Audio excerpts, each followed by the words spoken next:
اعوذ باللہ من الشیطان الرجیم۔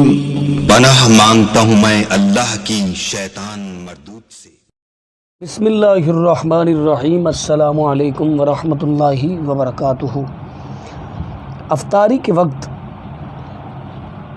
80% لوگ جو ہیں وہ یہ غلطی کر جاتے ہیں جس کی وجہ سے ان کا روزہ ٹوٹ جاتا ہے، اور ان کی سارا دن کی محنت اور ان کی سارا دن کی پیاس اور بھوک جو ہے وہ رائگاں اور ضائع چلی جاتی ہے۔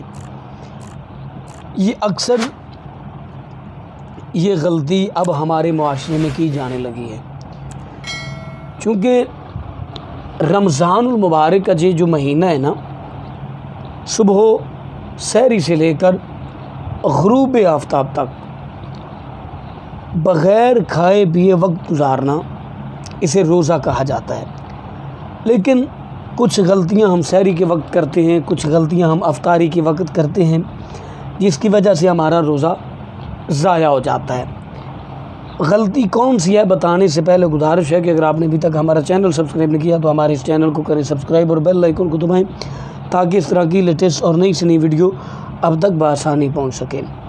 وہ غلطی یہ ہے کہ ابھی افطاری کا وقت نہیں ہوتا، افطاری کے وقت میں 1-2 منٹ ابھی باقی ہوتے ہیں تو بہت سارے لوگ افطاری کر لیتے ہیں۔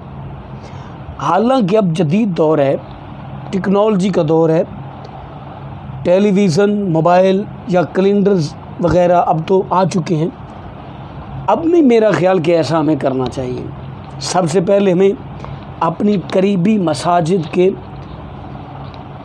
جو اعلانات ہوتے ہیں اس کا انتظار کرنا چاہیے، اگر نہیں تو پھر ٹیلی ویژن پر جو وقت بتایا جاتا ہے، جس وقت افطاری کروائی جاتی ہے، اس سے 1 سے 1.5 منٹ بعد ہمیں روزہ افطار کرنا چاہیے۔